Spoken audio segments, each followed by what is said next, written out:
E aí, segunda série, beleza, meu povo? Hoje vamos dar continuidade aí ao capítulo 1 do livro de vocês, tendo em vista que nós, pela questão temporal, escolhemos fazer metodologicamente um outro começo do livro, né? Falamos aí sobre a Revolução Industrial, que ia ser importante para o desenvolvimento desse capítulo, tá? E posteriormente, né, começamos a estudar esse capítulo na semana passada, né?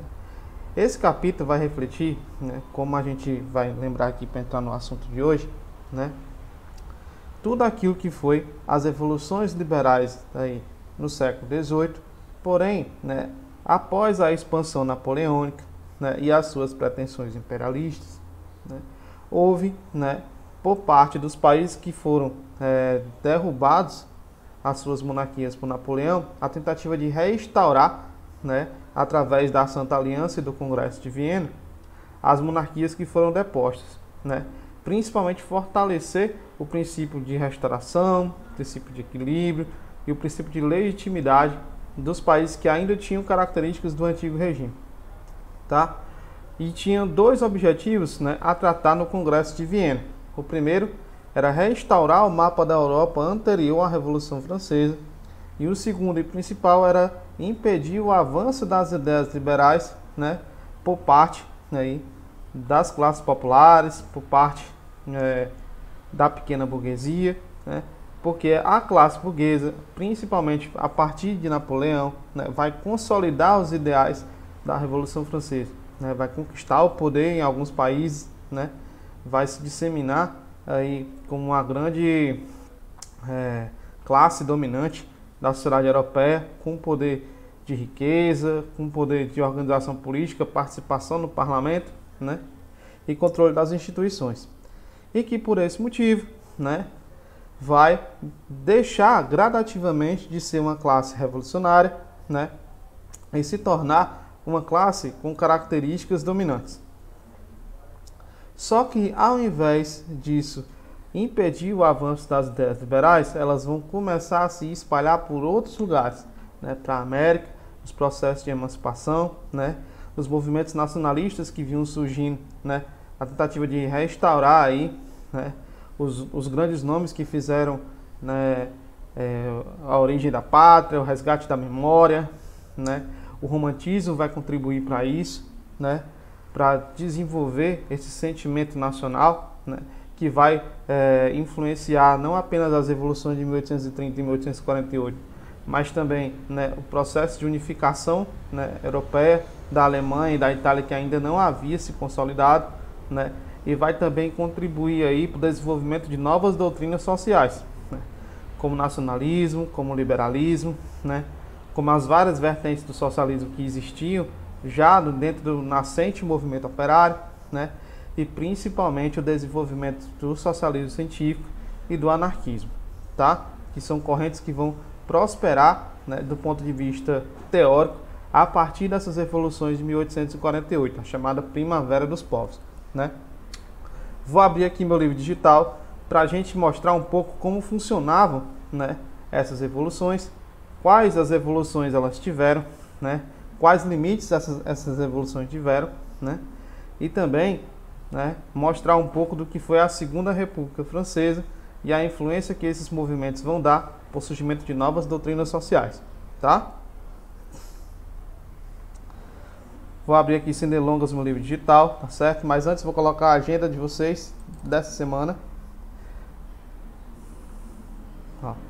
Assistir o QR Code da página 644, já do capítulo 3, né? Revoluções Liberais e Unificações, porque semana que vem vamos entrar nele, tá? E também aí as atividades 3, né, dos exercícios resolvidos da página 629, a questão do Eric Hobsbawm muito boa, tá? E a questão 2 e 6 do Praticando da 630, tá bom? Vou passar aqui já para o meu livro digital, mas não perdemos tempo.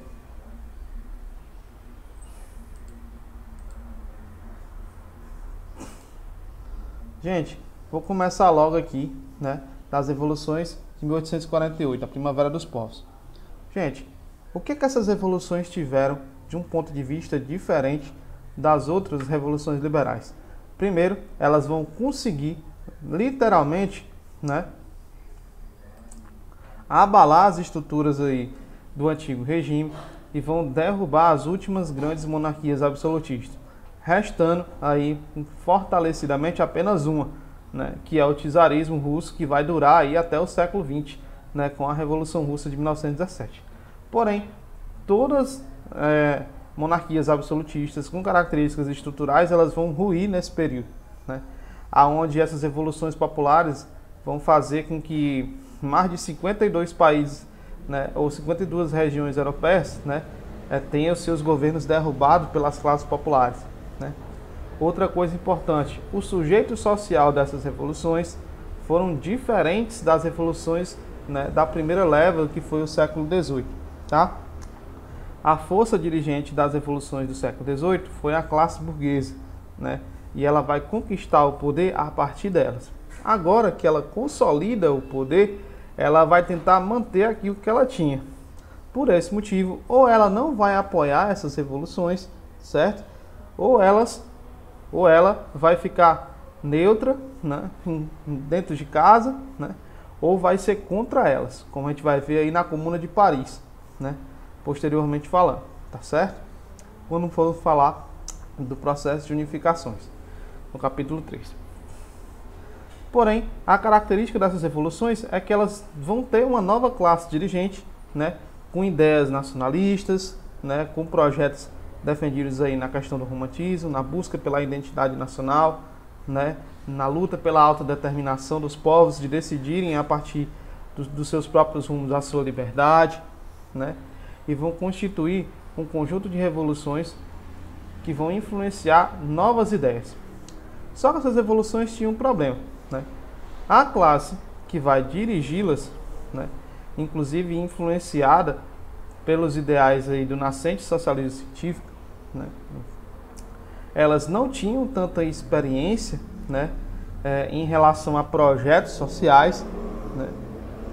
Por exemplo, a pequena burguesia, por ela oscilar, né, entre a pauperização das classes populares e operárias, né, e também, né, as benesses da classe média, né, e da grande burguesia, ela não conseguiu constituir um projeto de sociedade, né, que rompesse com, né, os problemas sociais da época. Não conseguiu organizar uma plataforma e um programa político unificado do que seria, né, colocado em prática depois que os governos fossem derrubados, né. Elas não tinham um projeto social, né.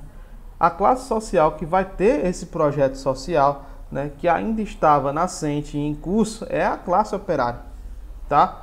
Que vai, junto com a pequena burguesia, organizar essas revoluções, ser o sujeito social dessas revoluções, né, junto com os pequenos trabalhadores urbanos, junto com os sans-culottes, junto com o campesinato, né? São justamente essas classes sociais que vão iniciar aí, né, essas revoluções de 1848, tá? E uma coisa a se destacar, né, é que elas vão ser de caráter muito radicais, tá? Elas vão colocar medo, né, na aristocracia, que ainda era reinante em alguns lugares, né, e principalmente na classe burguesa. E a classe burguesa vai ter medo, né, de tomar, né, as rédeas dessas revoluções nas suas mãos, por não conseguir mais controlá-la. E agora que ela tinha não apenas, né, conseguido o poder político, mas também direitos de propriedade grandes, né, grandes propriedades privadas, ela não queria perder aquilo que ela tinha, o controle do parlamento e também o controle das propriedades principais da sociedade europeia, tá? E o capitalismo estava desenvolvendo em um ritmo grande e acelerado. Já vivíamos aí, né, a segunda fase da Revolução Industrial, tá bom? Então, as revoluções de 1848 vão ser chamadas de Primavera dos Povos, né, porque elas vão ter, né, um caráter justamente de primavera. Elas vão acontecer de forma bastante rápida, né, e também na mesma velocidade elas vão ser derrotadas e desaparecer. Não porque elas eram fracas, mas pela falta de um projeto político sistemático, né, pela falta de um programa, se a gente puder dizer assim, uma plataforma de reivindicações, né, que inclusive, né, vão inspirar, né, o movimento operário inglês a pedir, né, que dois dos seus membros, né, o Karl Marx e o Friedrich Engels, escrevessem nesse mesmo contexto, né, que antecedeu aí as revoluções de 1848, o Manifesto do Partido Comunista, né? Na verdade, o nome comunista não foi criado pelo Marx ou pelo Engels, e as ideias também não foram criadas por eles. Eles vão se inspirar, né, no conjunto de reivindicações que a classe operária inglesa vai ter a partir do movimento cartista, né, que vai construir a chamada Liga dos Comuns, né, que era uma organização política inglesa de caráter internacional de solidariedade à classe trabalhadora no mundo inteiro, né? E a partir, né, da Carta de Reivindicações, né, aí da Liga dos Comuns, vai surgir o Partido do Manifesto Comunista, que é justamente uma plataforma política, um programa no qual, né, a classe operária deveria propor, né, para a sociedade civil, para que essas revoluções pudessem ter tido êxito, certo? E elas vão inspirar ainda mais os movimentos, né, que vão surgir nesse período, o liberalismo, o positivismo, né, o socialismo científico do Marx e do Engels, né, e também os movimentos anarquistas, né, do Mikhail Bakunin, né, do Proudhon, que também era tido pelo Marx como um socialista utópico, né, do George Witkoff, né, e do Enrico Malatesta, que são aí os grandes idealizadores aí do pensamento, né, do anarquismo, tá? Então vamos dar uma lida aqui no livro e ver o que ele diz dessas revoluções. Vamos explicar também como a partir delas vai surgir a Segunda República Francesa, né, e o Marx vai se utilizar aí da sua elaboração política, também da forma como enxergar esses movimentos à flor da pele, né, fazendo aí aquilo que os historiadores hoje vão chamar de história do tempo presente, né. Ele vai escrever sobre a República Francesa e as suas características, né, ironizando, né, aquilo que ele vai chamar de o 18 de Brumário de Luiz Bonaparte, né. O 18 de Brumário, para relembrar, certo, é o golpe dado por Napoleão, né, a assumir o poder, né, dissolvendo o diretório durante a Revolução Francesa e reprimindo os movimentos populares para isso, né. O Marx vai dizer que a história se repete duas vezes, né, a primeira como farsa, né, e a segunda como tragédia. E a classe operária, né, espanhola, né, francesa, e também o campesinato, os movimentos populares, né, apoiavam, né, uma parte deles, o Luiz Bonaparte, que ao assumir o controle da Segunda República, né, de querer propor uma nova Constituição, ele vai dar, segundo Marx, o segundo golpe do 18 de Brumário, né, o primeiro como farsa e o segundo agora, né, como tragédia. Ele vai esmagar os movimentos populares, né, e vai, né, tentar instaurar uma espécie de império dentro da Segunda República, né, dar um alto golpe. E é daí que vai surgir a expressão dentro da ciência política chamada de governo bonapartista.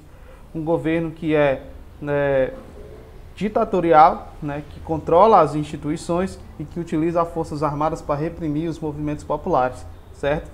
É daí que vai surgir a nossa ditadura clássica, as nossas ditaduras clássicas do tempo moderno, né? E o Marx vai chamar esse tipo de governo bonapartista, tá?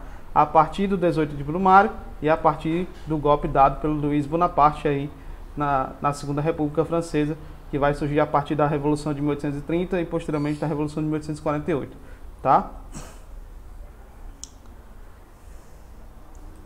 Diz bem aqui, ó, os antecedentes. O período que antecedeu, né, a uma grave crise econômica que acometeu a Europa devido a péssimas colheitas e condições aí de vida, né? Entre 1846 e 1848 vai gerar fome, vai gerar alta nos preços, né? E vai gerar principalmente, né, um declínio da qualidade de vida da população mais pobre europeia, que novamente vai se colocar em movimento, porque aquilo que lutou durante as revoluções liberais, né, no século XVIII não vai ser conquistado, né? É por isso que a pequena burguesia ela vai assumir, né, aí o papel que foi da alta burguesia no século XVIII, né? Só que por uma falta de um projeto social bem definido, né, como pensado nas bases do iluminismo, né, como uma propaganda, né, do que seria isso, né, porque a burguesia vai se inspirar nos movimentos do iluminismo para poder colocar em prática as suas plataformas de reivindicações políticas. A pequena burguesia não, como ela oscilava entre a pobreza, né, e as benesses da alta classe média, né, ela ora se aproximava do movimento operário, ora ela traía esses movimentos, aproximando-se da classe burguesia e deixando-se levar aí pelo seu discurso, né? E nesse sentido, a alta burguesia, durante esse processo revolucionário, vai mostrar os seus limites revolucionários, né? Vai provar que não é mais uma classe revolucionária, né? Ou tentar desviar o foco dessas revoluções ou traí-las, certo? Ó, as pessoas nessa situação de crise, também de insatisfação social, encontraram nos jornais um veículo de circulação de ideias para enfrentar essa realidade, né? Por exemplo, Marx e Engels vão escrever para a chamada Gazeta Renana, né, que vai falar, né, dessa situação aqui, e posteriormente vão ser redatores, né, da Liga dos Comuns, né, participar aí, né, de parte da imprensa operária e camponesa da época, né, que vão, de certa forma, organizar esses movimentos devido aos jornais, devido à imprensa, né, dos movimentos populares, né, e principalmente a propaganda e a agitação que era feita em cima delas, os panfletos e etc. Tá? Então, a França em 1848, certo? Vamos explicar como é que vai surgir aí os movimentos da Primavera dos Povos na França e a consolidação da Segunda República. Diz assim, ó.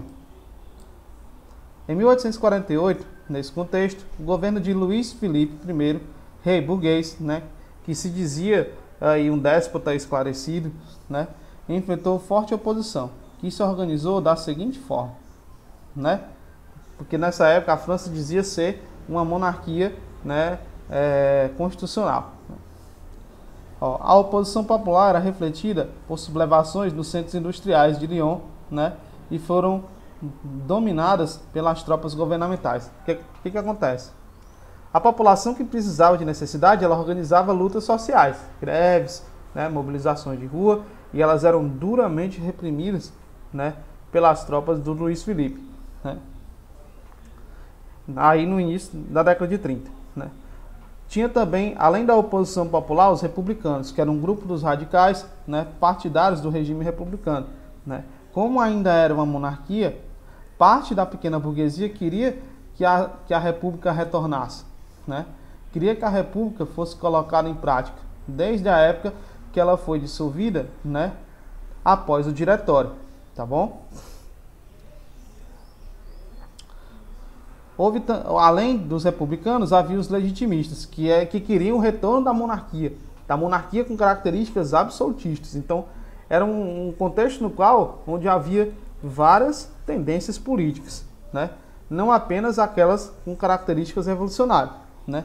E havia também os bonapartistas, né, que era o movimento dos partidários de Luiz Napoleão, que era sobrinho do famoso Napoleão Bonaparte, tá?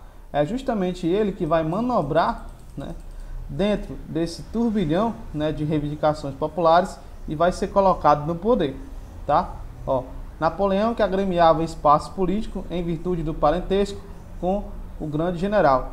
E também, né, tinha o apoio da maior parte da classe burguesa, certo? Da alta burguesia francesa. E havia também, né, os socialistas, né? O socialismo francês é importante nesse período, né? Vai ter grandes nomes aí como Fourier, como o Condorcet, como o próprio Proudhon, né, de início, né? E vão constituir aí parte do movimento social que vai participar dessas evoluções, né? A instabilidade do regime era marcante. Os oposicionistas ao regime reuniam-se em banquetes, uma vez que eram proibidas demonstrações públicas de oposição ao regime. Então, o absolutismo e também a monarquia impedia que as pessoas tivessem liberdade de expressão.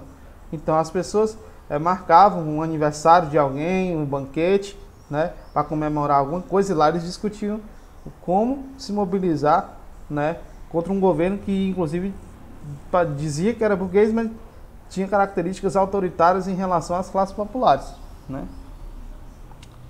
O Guizot, que é um grande historiador aí do século XIX e também era primeiro-ministro da França nesse período, né, ele sabia que poderia acontecer revoltas populares contra o governo devido à crise econômica, né, e é justamente isso que vai se proceder, né. A instabilidade do regime era marcante. Os oposicionistas ao regime reuniam-se em banquetes, né, a fim de discutirem propostas. Porém, o primeiro-ministro Guizot impediu a realização desse ato, né. Então, ele vai proibir, inclusive, as pessoas de se reunirem. Quando ele vai fazer isso, a população vai sair às ruas contra o governo francês, contra a monarquia francesa, certo? Como resposta, houve reação por parte dos oposicionistas em 1848. Uma grande revolta eclodiu na cidade, levando Luís Filipe I a abdicar do trono, deixando espaço para que fosse proclamada a Segunda República Francesa.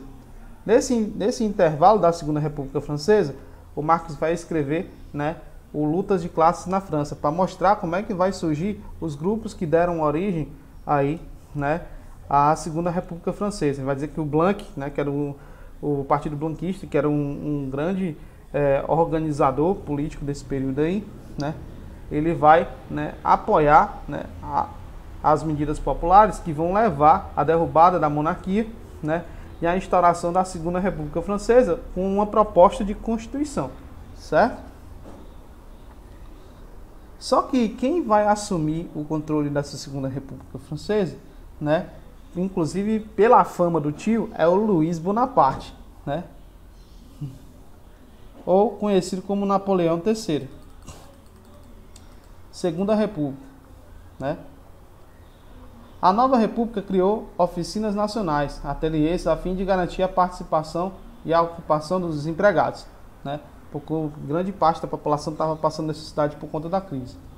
Além disso, definiu uma Assembleia Constituinte com o objetivo de elaborar uma nova Constituição na França, né? Em 23 de abril de 1848. Né? Aconteceu a primeira eleição europeia com voto universal, secreto e masculino, certo? O que é isso? Independente da renda, né, os homens, né, maiores de 18 anos tinham o direito, né, de participar das eleições, tá? Na qual os republicanos da ala dos moderados conseguiram vencer, né, e conseguiram a maioria aí, né, do parlamento e também nas cadeiras para construir a nova Constituição, tá? Ó. A comissão foi nomeada em assembleia e tornou-se responsável pelo fechamento das oficinas nacionais, certo? A reação entre as classes populares foram imediatas, né? O que é isso? Aqueles que vão tomar o poder, né, na república vão querer manobrar para que a população mais pobre não tivesse os benefícios pelo qual lutou, né? Vão fechar aí as oficinas nacionais, né? E por isso o povo novamente vai sair às ruas em 1848, né? No qual um dos generais aí da República, né, o general Cavaignac, vai, de certa forma, reprimir duramente esses movimentos, né? Vai ficar conhecido até como Carniceiro, né? Apelido que ele ganhou na época. No campo jurídico, a França ganhou uma nova Constituição, né? Ainda nesse mesmo ano, as eleições presidenciais foram vencidas por Luiz Bonaparte, né, sobrinho de Napoleão, por conta da popularidade que tinha ganho durante o processo revolucionário, certo? Apesar de vencer, Luiz enfrentou forte oposição legislativa. O que é isso? A Assembleia Nacional vai ser, inclusive, contra as ideias do Luiz, tá? Atritos entre as instâncias legislativa e executiva serviram como desculpa para que o sobrinho tomasse o poder no meio de um golpe político. O que é isso? O sobrinho assumiu o controle da República e ele vai dar um golpe de Estado nele mesmo. Ele vai fechar com a Assembleia Nacional, certo? E vai se intitular Imperador, né? É aí que o Marx vai escrever o 18 de Brumário de Luiz Bonaparte, que ele vai mostrar como é que vão surgir as superestruturas ideológicas do Estado, né? Vai surgir aí a propaganda oficial, o controle da imprensa, o fechamento do Congresso, né, o uso da força militar contra as classes populares, certo? E por isso que ele vai dizer que a história vai se repetir, né, primeiro como farsa, né, e segundo como tragédia. Beleza? Gente, espero que vocês tenham curtido a nossa aula de hoje, né? Espero que a explicação tenha sido mais favorável para entender um pouco do que foi a Primavera dos Povos, né? Entender por que essas revoluções elas não tiveram uma continuação por falta de um projeto político que vai ser construído a partir tanto dos movimentos liberais, como também dos movimentos socialistas e também aí do surgimento do anarquismo dentro do movimento operário e por dentro do movimento operário, certo? Continuem acompanhando as nossas aulas aí do CPM no YouTube, tá bom?